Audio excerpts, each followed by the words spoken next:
On a plane flying back to Korea, famous Dr. Kim Jun-young is asked by the flight attendant to sign her magazine, which has his picture on the cover. Jun-young's coworker, Yong-sun, encourages him to do so and even takes a photo of them together. After the flight attendant is gone, Yong-sun reminds Jun-young that they're running out of donations and this is good publicity. Half an hour later, when their plane lands, Jun-young checks his phone and notices his daughter Yoon-young hasn't answered a single one of his texts. At the moment, Yoon-young is walking through the city after school with two friends, who don't believe her dad is famous and tease her for not having him around for her birthday or to do normal things together like getting lunch. This puts her in a bad mood, so when she sees her dad is trying to call her, she ignores him. Back in the airport, Yong-sun is frustrated because Jun-young insists on being humble and not taking advantage of his fame. He had turned down the business class tickets the UN had offered him, and now he refuses to go out through the VIP gate. On their way out through the regular gates, they hear a mother calling for help for her child, and Jun-young doesn't hesitate to go to them. In just a couple of seconds, he saves the boy's life by helping him cough out the candy that had gotten stuck in his throat. He doesn't stay behind for pictures, he just rushes out while trying to call his daughter again to no avail. He's getting desperate, so Yong-sun helps him by giving him a bag of chocolates and candy for him to gift Yoon-young before asking him to solve things with both his daughter and their business. Jun-young is confused by this statement until he sees what is waiting for them at the gate, a group of reporters. Yong-sun has organized a small press conference without telling Jun-young because he knew he would say no. The airport gives him a small area where he can talk to the reporters about his work with the UN for the last 3 years. The news of his arrival appears on most channels, even the one currently on the TV at the arcade. Yoon-young and her friends have gone too.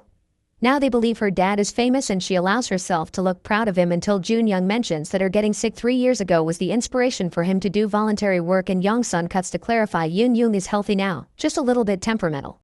This embarrasses her in front of her friends and puts her in a bad mood again. After the press conference is over, Jun-young finally gets a text from his daughter telling him off for embarrassing her and making him promise he'll be on time to meet her or she'll leave. Jun-young improves her mood a bit by promising her lots of gifts and punctuality. Jun-young gets in his car and drives away to meet his daughter, only finding a small delay when he goes through the toll booths and the clerk drops his change, so she has to count it again. He almost makes it in time, but when he's nearby the area he was going to meet Yoon-young at, he sees a crash has occurred, so he stops to help. The car involved in the accident is a taxi, and Jun-young gently takes the driver out before checking on the passenger, a woman that sadly is already dead. When the paramedics arrive, he tells them about the driver's status before calling his daughter to tell her he'll be late, but a man answers his phone telling him she's been in an accident. It's then that Jun-young realizes that the person the cab has run over is Yoon-young. Before he can even react, Jun-young blinks and suddenly finds himself back on the plane with the flight attendant in front of him asking for his autograph. He goes with the flow and signs the magazine again, but he can't stop being weirded out by how his day seems to be repeating. Young-soo tells him the same exact thing. He predicts the kid choking on his candy, and the press conference is waiting for him at the gate. This time the situation makes him too nervous to even finish the interview, so he just leaves for the parking lot and texts Yoon-young. He tries to convince her to let him pick her up, but she turns him down and tells him to meet him at the usual place. He begins driving while trying to call her, but she won't answer, so by the time he makes it to the toll booth, he's too anxious to wait for his change when the clerk drops it and leaves without it. Sadly, by the time he makes it to the scene of the accident, he's too late. Yoon-young is already dead. As Jun-young drops to his knees in front of her, the day resets again. This time, he is impatient. He runs out of the regular gate hallway, taking the boy's candy with him, and he takes the VIP gate to get to the parking lot without seeing the reporters. He texts Yoon-young and tells her they must cancel their meeting, which prompts her to call him and express how much she hates him being a distant father. She tells him she'll wait for him until he comes before hanging up, so Jun-young gets worried again and takes the road on his car by breaking the speed limits, even driving through the toll booth without even paying. In his hurry, he takes a one-way street and gets stuck in front of a car coming from the opposite direction. By the time he manages to leave, he's late again. The day resets once more, and this time, Jun-young leaves the airport driving like a madman. Now he knows to avoid the one-way street, but he ends up crashing into an alley and having to make his way to the scene of the accident on foot, so he's late again. During the next reset, since trying to talk to his daughter is pointless, Jun-young grabs the cab driver's phone and learns his number, so when the day resets again, he calls the driver to warn him about the accident, but the man hangs up on him.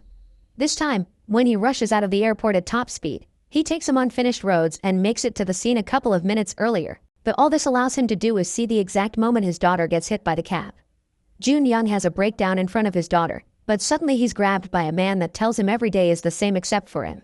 This man is Lee Minchul, one of the paramedics that Jun-young talked to when the accident happened the first time. While his co-worker had checked on the driver, Min-chul had looked into the cab and found that the dead woman inside was his wife Mi-kyung. Before he could even react, the day reset for him as well. He tried to call his wife but she wouldn't pick up the phone, so after using a couple of resets to try to get to the scene of the accident earlier and failing, he started using his time to search for her, but none of her friends knew where she was. He did notice, however, that in every reset Jun Young was different, and this time is the first time he gets to approach him before the day ends. They only have a few seconds left though, so Jun Young tells him they should meet and talk once the day begins again. During the next reset, the two men meet at an abandoned road and share their experiences. It seems it's impossible to stop the accident from happening, so instead, they should stop their girls from getting there in the first place. They let the day restart, and this time, Jun Young does go to the press conference to use it as a way to talk to Yoon Young, since she wouldn't pick up her phone. She sees him on TV telling her that he's changing their meeting spot to Central Park, which embarrasses her in front of friends again, and she doesn't listen to her dad. After the conference, Jun Young calls Mi-kyung, who had had a fight with Min-chul, so she wasn't picking up his calls either, but she does answer Jun Young. He tries to warn her about the accident, but it's too late. She's getting into the cab as they speak, and of course, a moment later, the accident happens again. The day resets again, so the men change their tactics. Jun Young does talk to Yoon Young during the conference once again, but this time, he doesn't only change their meeting place, he also tells her he loves her and promises he won't be late, and these words warm her up a bit to the request. Meanwhile, knowing that they can't stop his wife from getting into the cab, Min-chul decides that they need to stop the cab itself. He hits his head with a brick and goes to the police, telling them he's been a victim of a hit and run and giving them the cab's license plate for the cops to stop it. While waiting for the police to do their jobs, Min-chul remembers the argument he had with Mi-kyung the day before all this started. They had fought over the subject of having a baby. Mi-kyung wanted one now and was even willing to give up her studies and work instead, but Min-chul disagreed. He also wanted a kid, but he felt they need to wait a couple of years until he got his promotion. By the end of the fight, Mi-kyung wasn't talking to him anymore. A moment later, the cops and Jun-young make it to the scene of the accident, except there's no accident. Thinking they've managed to save the day, Jun-young calls Min-chul and tells him they can meet later to celebrate before going to the park to meet his daughter. In the meantime, the cops manage to find the cab, and when they approach it, the driver escapes at high speed. The police go after him, and the chase is heard by Min-chul through the ambulance's intercoms, so he begins making his way to the park as well. As Jun-young looks for his daughter at the park, he receives a call from a strange number. It's the taxi driver, telling him that he saw the press conference and knows he changed the meeting spot. This only means Yoon-young will die there instead of on the street like she should have died 3 years ago. Hitting desperate, Jun-young rushes through the park and checks on every little girl until he finds his daughter right as the taxi is arriving. So he puts himself between the car and Yoon-young, only for the day to reset again. After waking up, Min-chul calls Jun-young and tells him what he's discovered. After the crash at the park, he checked the back of the car and discovered his wife had already been dead. The taxi driver is killing Yoon-young and Mi-kyung on purpose, and the day is repeating for him as well, which is why they can't stop him. The two men decide to search for information about someone they met 3 years ago that could fit the bill. Jun-young uses the database of the hospital he used to work at and continues to be welcomed in, while Min-chul goes back to the police station, this time using the brick to knock out the cop and using his computer.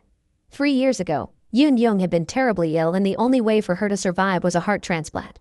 One stormy night, she and Jun-young were incredibly happy when they thought they had found a donor, but he quickly went from happy to upset when he learned that the dead kid's guardian refused to donate their child's organs. Meanwhile, Min-chul was making his rounds in the ambulance and got distracted for a second, which almost made him crash against a car. He dodged it just in time, but the car went off the road and crashed anyway. Min-chul checked on the victims and got them in his ambulance to take them to the same hospital where Yoon-young was waiting for a heart. Back in the present, a group of cops find Min-chul at the station and arrest him. But before the day resets again, Min-chul manages to see the name of the crash victim from 3 years ago on the computer. It's Lee Kang-sik, the same man that has been driving the cab. Kang-sik wakes up every morning in a depressed state and sees on TV that Jun-young would give a press conference at the airport, meaning he's back in the country, and this is Kang-sik's opportunity to act. Now that they have a name, Jun-young goes to Kang-sik's apartment and finds it empty, but he also finds the paperwork from his hospital stay 3 years ago and pictures of his son Lee Haru, whose name means day. Jun-young then remembers the rest of what happened that day and tells the full story to Min-chul when he arrives at the apartment as well. That stormy night, Haru arrived at the hospital a little too late. He already was brain dead. Kang-sik was unconscious after surgery and couldn't consent to allow his son's heart to be donated, so Jun-young forged his signature and grabbed the sleeping man's hand to force his fingertip on the paperwork. After hearing this, Min-chul punches Jun-young for what he did, and now they have no other choice but to wait for the day to reset as a grieving Kang-sik drove at high speed to kill Yoon-young yet again. When the day restarts, Minchul rushes to the scene of the accident to try to talk to Kang-sik and ask him to spare Mi-kyung because she has nothing to do with what happened, but Kang-sik is unconscious. Jun-young, however, doesn't leave the airport as he always does. He stays in his car and watches the video Yoon-young sent her the night before her surgery, because he left the country to do voluntary work after handing in the forged paperwork and didn't stay to see his daughter get better. The guilt was too much. After yet another reset of Minchul searching for his wife to no avail and Jun-young's apathy disappearing when he almost lets the boy choking with the candy dye, the two men meet to discuss the problem. Jun-young wants to save Kang-sik to apologize and beg for his forgiveness, which could possibly get him to stop the murders, but Minchul disagrees. He wants to kill the man for what he's done, but first he must find his wife, so the men part ways there. Minchul goes home to search for clues of where Mi-kyung could be. He's about to give up when he notices something on her calendar. She stopped circling the day of her period a few months ago. Minchul finally realizes what's going on and why they argued about babies the other day. Mi-kyung is pregnant, and he can't find her any of the usual places because she's at the doctor's getting a baby sonogram. So Minchul starts calling a bunch of different obstetricians' offices to find his wife. Meanwhile, Jun-young goes to the scene of the accident and puts Kang-sik's body in his car before the paramedics arrive. He takes him to his hospital and gives him a couple of injections to keep him alive while he apologizes for his actions. At first, he had thought the time loop had been God's blessing to help him save his daughter, but now he thinks it's hell for having seen her die so many times. He tells Kang-sik that he had been desperate that night and any father would have done the same, which Kang-sik agrees with. Yes, he also would have done the same, but that also means Jun-young can sympathize and return because if this had happened to him, Jun-young would be seeking revenge too. Kang-sik hesitated many times before killing Yoon-young, but thinking about Haru was enough to keep him going, and so he admits he'll never stop killing Yoon-young. Jun-young begs him to kill him instead, but it's too late. Kang-sik is dying and can't talk anymore. Minchul calls Jun-young then and tells him he's found his wife, suddenly getting shocked when he looks at his watch and notices the day is lasting longer than usual. As a group of cops enters the room to arrest him, Jun-young realizes what is the real trigger for the loop. The day restarts whenever Kang-sik dies. The day resets again and Minchul rushes to see his wife, but when he arrives at the obstetrician's office, he overhears Mi-kyung saying she's considering terminating the pregnancy and now he can't stop thinking how sad she was before every time she died. He calls Jun-young to tell him this and ignores his warnings when he swears he's going to kill Kang-sik before hanging up. Jun-young still remembers Kang-sik's number from when he memorized it during one of the first loops, so he calls him and tries to warn him. But it's too late. Minchul is already getting into the taxi. He stabs Kang-sik on the shoulder and then the two men start struggling with each other as Minchul tells him of Mi-kyung's pregnancy. Kang-sik isn't moved by these words and reminds him that the night of the accident, Minchul at first had run away and only came back a moment later to save them. If he hadn't hesitated, perhaps his son would be alive. The two men begin hitting each other with various parts of the car before Kang-sik finally manages to push Minchul off him, and once he's out of the cab, he begins driving at high speed to reach Yoon-young at the usual time. Jun-young is making his way there as well, and this time, he manages to arrive before the accident happens. He puts his car between Yoon-young and Kang-sik, saving his daughter and causing the cab to overturn. After taking Yoon-young to a safe spot and asking her to wait because he has something important to do, Jun-young goes back to the cab and tries to get Kang-sik out, which proves difficult because his leg is stuck in the wreckage. Kang-sik can't understand why he's trying to save him, so Jun-young explains that the day resets with his death, which means the loop was created by Haru, who lives within Yoon-young, to save his dad. Killing Yoon-young and her donated heart would equal killing Haru again. At that moment, a furious Minchul arrives in his ambulance, so Jun-young hurries up and drags Kang-sik out of the cab before Minchul crashes against it. Still not wanting to give up, Minchul grabs his knife and approaches Kang-sik, but Jun-young jumps on him and tries to stop him. In their struggle, Minchul accidentally stabs Jun-young, who still insists Kang-sik shouldn't be killed even he dies like this, because it means his daughter, Mi-kyung and her baby get to live. Meanwhile, Kang-sik sees Yoon-young nearby and with Jun-young's words still echoing in his mind, he comes closer as he remembers how the girl had talked to him while he was in the hospital and asked him to survive because Haru lived in her. Finally seeing his son in her, Kang-sik hugs her and when he notices the car behind them catching on fire, he turns around and shields her from the explosion, causing another reset. This will be the last day this day repeats, because the three men know how to make things right now. Minchul goes to wait for his wife outside the obstetrician's office and after apologizing for his behavior, he tells her he wants to have the baby. After she gets a message from an unknown number saying I'm sorry, Mi-kyung tells him the baby is a girl, and Minchul decides they should name her Haru. Kang-sik goes to see Yoon-young and shows her a picture of Haru. Yoon-young likes finally meeting him and asks Kang-sik what his favorite food was. When he answers chocolate, Yoon-young laughs, because she used to hate sweet stuff but since the surgery, she craves chocolate all the time. Kang-sik also gets a text message. It says thank you.